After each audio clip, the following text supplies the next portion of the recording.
चलो फिर पढ़ लेते हैं इसी को कि क्या है गैर कांग्रेसवाद। यह सारी स्थिति देश की दलगत राजनीति से अलग थलग नहीं रह सकती थी। विपक्षी दल जन विरोध की अगुवाई कर रहे थे और सरकार पर दबाव डाल रहे थे। कांग्रेस की विरोधी पार्टियों ने महसूस किया कि उसके वोट बढ़ जाने के कारण ही कांग्रेस सत्तासीन है।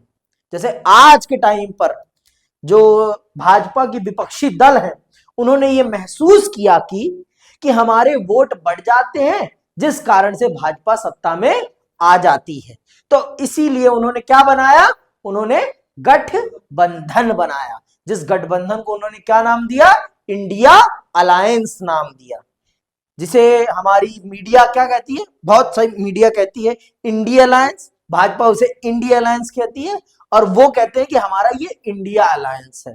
ठीक है, इंडिया अलायंस वो कहते हैं कौन, कांग्रेस वाले, और जो उसमें है, और भाजपा इसे क्या कहती है, इंडिया अलायंस। माननीय प्रधानमंत्री जी के शब्द हैं, मेरे नहीं है, उन्होंने ही अपनी सभा में कहा था, एक मेरा नहीं है ये, ठीक है, मैं कोट कर रहा हूं माननीय प्रधानमंत्री जी को। ठीक, आगे सुनिए। तो इसी चीज को ध्यान में रखते हुए उस समय की जो गैर कांग्रेसी पार्टियां थी, उन्होंने इस चीज को समझा और उन्होंने भी गैर कांग्रेसी पार्टियों को एकजुट किया और अपना एक गठबंधन बनाया और अपना नारा क्या दिया, गैर कांग्रेसवाद का। ठीक है, जो दल अपने कार्यक्रम अथवा विचारधाराओं के धरातल पर एक दूसरे से एकदम अलग थे, वे सभी दल एकजुट हुए और उन्होंने कुछ राज्यों में एक कांग्रेस विरोधी मोर्चा बनाया तथा अन्य राज्यों में सीटों के मामले में चुनावी तालमेल किया। इन दलों को लगा कि इंदिरा गांधी की अनुभवहीनता और कांग्रेस की अंदरूनी उठापटक से उन्हें कांग्रेस को सत्ता से हटाने का एक अवसर हाथ लगा है। समाजवादी नेता राम मनोहर लोहिया ने इस रणनीति को गैर कांग्रेसवाद का नाम दिया। समझ में आई बात, इस रणनीति को राम मनोहर लोहिया जी ने क्या कहा, गैर कांग्रेसवाद। तो यह आपसे 3 नंबर के प्रश्न में पूछा भी जा सकता है कि गैर कांग्रेसवाद की रणनीति क्या है और इसे ये नाम किसने दिया। गैर कांग्रेसवाद की रणनीति क्या है और इसे ये नाम किसने दिया। तो गैर कांग्रेसवाद की रणनीति क्या है ये भी आप एक्सप्लेन करेंगी और ये नाम किसने दिया, राम मनोहर लोहिया जी ने दिया, ये भी आप बताएंगी। ठीक है, उन्होंने गैर कांग्रेसवाद के पक्ष में सैद्धांतिक तर्क देते हुए कहा कि कांग्रेस का शासन अलोकतांत्रिक और गरीब लोगों के हितों के खिलाफ है, इसीलिए गैर कांग्रेसी दलों को एक साथ आना जरूरी है ताकि गरीबों के हक में लोकतंत्र को वापस लाया जा सके। ये कौन कह रहा है, डॉक्टर राम मनोहर लोहिया कह रहे हैं। समझ में आई बात, किस लिए, विपक्षी दलों को एकजुट करने के लिए। कौन कह रहा है, राम मनोहर लोहिया कह रहे हैं।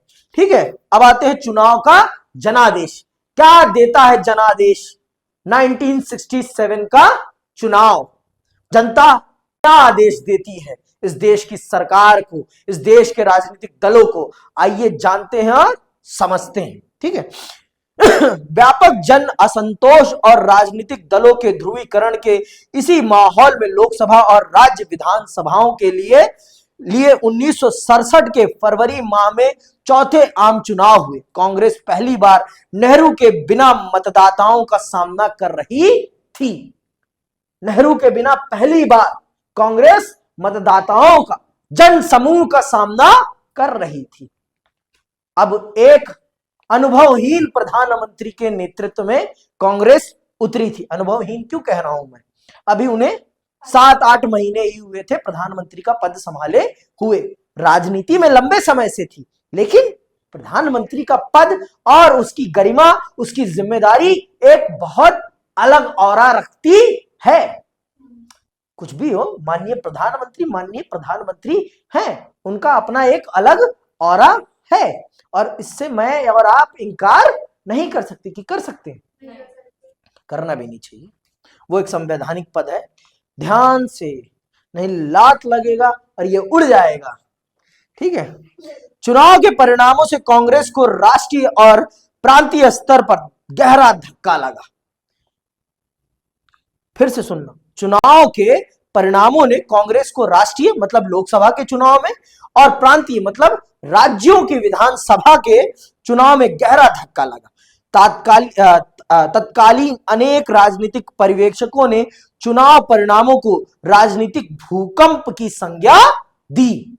अब ये एक नंबर का प्रश्न बन जाता है कि भारत के किस चुनाव को भूकंप, राजनीतिक भूकंप कहा जाता है। तो किस चुनाव को? 1967 के चुनाव को। एक नंबर का अपने आप अल्टीमेट प्रश्न बन गया। अब ये प्रश्न कैसे निकाल पाओगे आप? कैसे निकाल पाओगे? जब आप एनसीईआरटी को चाटोगे, पढ़ोगे नहीं, जीभ लगा दे, इंक चाट जाओ इसकी। सुनो सुनो, ये गलत नहीं कह रहा हूं मैं, ये आप अपने लिए सीयूटी के लिए कर रहे हैं। If you want a best college in Delhi university, आपके लिए बहुत कठिन है। समझ में आई बात? आपकी डगर आसान नहीं है, आपकी भी डगर आसान नहीं है। अगर आप चाहती हैं दोनों जाना तो एक अच्छे कॉलेज में, नॉर्थ कैंपस चाहती हैं तो बहुत थोड़ी बहुत आंखें फोड़नी पड़ेगी कुछ दिन तक, थोड़ी बहुत, ठीक है। नॉर्थ कैंपस चाहती है, साउथ कैंपस चाहती है तो थोड़ा सा आसान हो जाएगा, लेकिन अच्छे नहीं है साउथ कैंपस के कॉलेजेस। या फिर आउट ऑफ कैंपस कॉलेजेस चाहती हैं तो थोड़ा और आसान हो जाएगा, जैसे कि लेडी श्री राम कॉलेज ये रहा, गार्गी है कि मेरे ख्याल से गार्गी है, वो भी आउट ऑफ कैंपस है, ठीक है ना। ये कालिंदी है यहाँ पर, ये लड़कियों के कॉलेजेस है, सिर्फ लड़कियों के, ठीक है। हाँ, हंसराज है, किरोड़ीमल है, हिंदू है, सेंट स्टीफेन है, और भी हैं, मतलब जो मेरे आसपास थे मैं उनको जानता हूँ। और इधर है मोतीलाल नेहरू है, ARSD है, और भी बहुत सारे हैं, ठीक है। मुझे जितना मेरा पता है, मैं नॉर्थ कैंपस पढ़ा हूँ, मैंने नॉर्थ कैंपस ही देखा है, समझा है, जाना है, तो मैं सजेस्ट भी नॉर्थ कैंपस ही करता हूँ, क्योंकि वाइब वही है। इलेक्शन वाइब चाहिए तो आप साउथ कैंपस जाइए, क्योंकि वहां फिर आपको वाइब वैसी मिलेगी, इलेक्शन वाइब, मतलब वहां हुड़दंग होती है, हुड़दंग, मारपीट देखनी है आपको तो वहां जाएं आप, है ना। चलो, तो चुनाव के परिणामों को जो राजनीतिक विशेषज्ञ थे, पर्यवेक्षक थे, उन्होंने क्या कहा? राजनीतिक भूकंप कहा। क्यों? क्योंकि कांग्रेस आज तक इतना खराब प्रदर्शन उसका अभी तक नहीं देखा गया था 15 साल के लोकतांत्रिक सफर में, ठीक है। कांग्रेस को जैसे तैसे लोकसभा में बहुमत तो मिल गया था, लेकिन उसको प्राप्त मतों के प्रतिशत तथा सीटों की संख्या में भारी गिरावट आई थी। अब से पहले कांग्रेस को कभी ना तो इतने कम वोट मिले थे और ना ही इतनी कम सीटें मिली थी। इंदिरा गांधी के मंत्रिमंडल के आधे मंत्री चुनाव हार गए थे। तमिलनाडु से कामराज, महाराष्ट्र से SK पाटिल, पश्चिम बंगाल से अतुल्य घोष और बिहार से KB सहाय जैसे राजनीतिक दिग्गजों को मुंह की खानी पड़ी थी। ये सिंडिकेट के नेता हैं, ठीक है। इनको भी चुनाव ये भी चुनाव हार जाते हैं, ठीक है।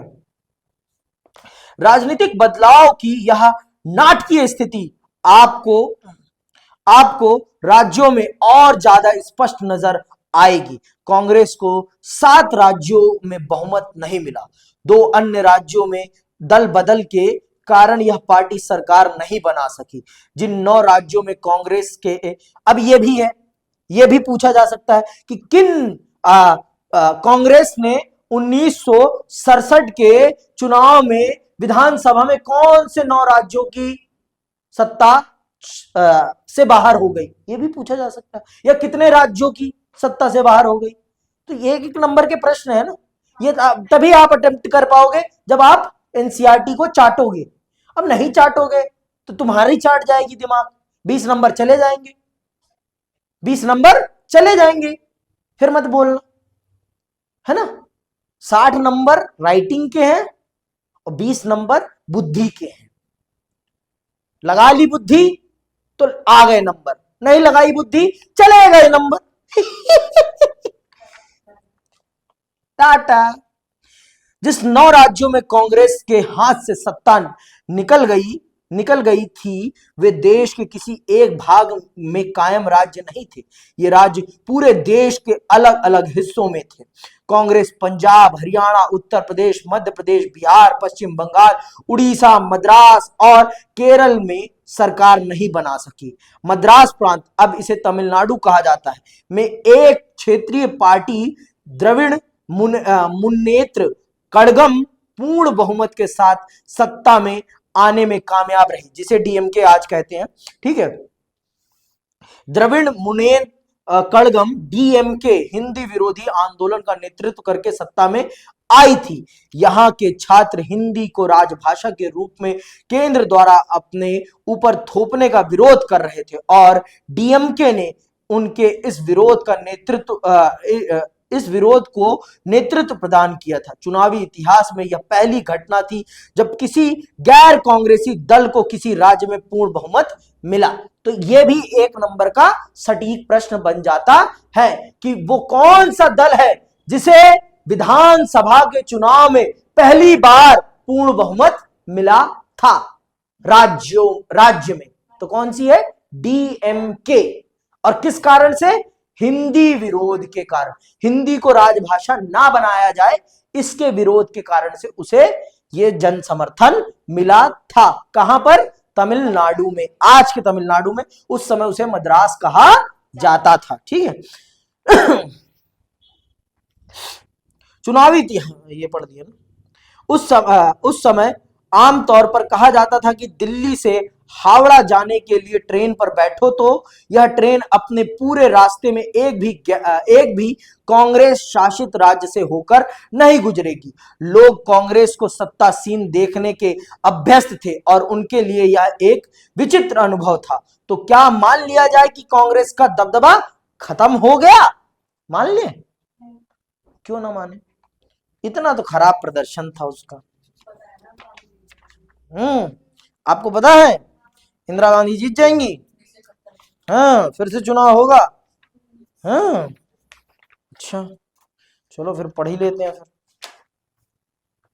गठबंधन, ये बंधन तो प्यार का बंधन है। तो गठबंधन की राजनीति 1967 से ही इस देश में प्रारंभ हो जाती है और गठबंधन की ताकत उसी समय से समझ ली गई थी कि अगर यूनाइटेड रहोगे तो किसी को भी परास्त कर सकते हो और बिखरे रहोगे तो कोई भी आपको कुचलकर जा सकता है।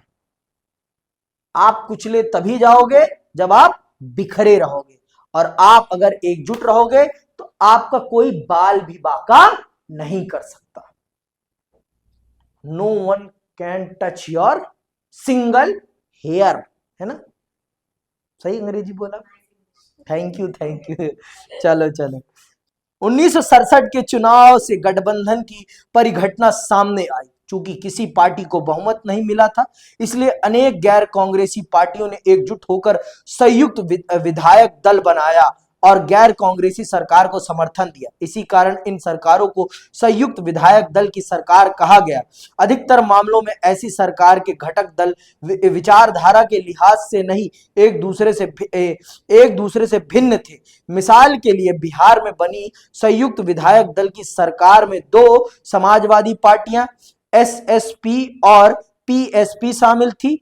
इनके साथ इस सरकार में वामपंथी सीपीआई और दक्षिणपंथी जनसंघ भी शामिल थी। जनसंघ मतलब आज की भाजपा, मारूंगा थप्पड़। ठीक है। पंजाब में बनी संयुक्त विधायक दल की सरकार को पॉपुलर यूनाइटेड फ्रंट की सरकार कहा गया। इसमें उस वक्त के 2 परस्पर प्रतिस्पर्धी अकाली दल, संत ग्रुप और मास्टर ग्रुप शामिल थे। इसके साथ सरकार में दोनों साम्यवादी दल सीपीआई और सीपीआईएम, एसएसपी, रिपब्लिकन पार्टी और भारतीय जनसंघ भी शामिल थे। ये कहां पर था? पंजाब में, जहां के संयुक्त विधायक दल की सरकार को क्या कहते थे? पॉपुलर यूनाइटेड फ्रंट कहते थे। दल बदल, अब ये भी जान लो, ये किस उड़ती चिड़िया का नाम है? दल बदल किस उड़ती चिड़िया का नाम है? आइए इसके भी पर गिन लेते हैं और जान लेते हैं। 1967 के चुनाव की एक खास बात दल बदल भी है। इसने राज्यों में सरकार के बनने बिगड़ने में बड़ी महत्वपूर्ण भूमिका निभाई। कोई जनप्रतिनिधि किसी खास दल के चुनाव चिन्ह को लेकर चुनाव लड़े और जीत जाएं और चुनाव जीतने के बाद इस दल को छोड़कर किसी दूसरे दल में शामिल हो जाएं तो इसे दल बदल कहते हैं। मान लो मैं भाजपा के चुनाव चिन्ह पर चुनाव लड़ा और चुनाव जीत गया और चुनाव जीतने के बाद मैं कांग्रेस में शामिल हो गया, तो इसे क्या कहते हैं? इसे कहते हैं दल बदल। जीता मैं किसी और चुनाव चिन्ह पर और जीतने के बाद मैं किसी और पार्टी में शामिल हो गया, तो इसे कहते हैं दल बदल। ठीक है, तो 1967 के चुनाव में खूब दल बदल होता है और इससे पार्टी सरकार बनना और बिगड़ना बहुत आसान हो जाता है। 1967 के आम चुनाव के बाद कांग्रेस को छोड़ने वाले विधायकों ने 3 राज्यों हरियाणा, मध्य प्रदेश और उत्तर प्रदेश में गैर कांग्रेसी सरकारों को बहाल करने में अहम भूमिका निभाई।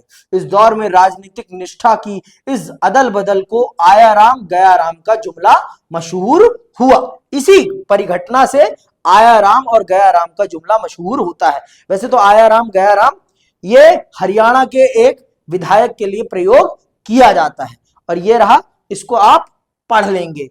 समझ में आई बात? आया राम और गया राम के जुमले को बहुत विस्तार पूर्वक। तो आज की क्लास के लिए बस इतना ही। मैं आपसे विदा लेता हूं। अगली क्लास में हम समझेंगे कांग्रेस के विभाजन को और कांग्रेस के एकीकरण को और फिर 1971 के चुनाव को भी समझेंगे, जिसमें इंदिरा गांधी ये बता देती है सिंडिकेट को कि असली कांग्रेस जहां मैं हूं वो है, जहां आप हैं वो नहीं। समझ में आई बात?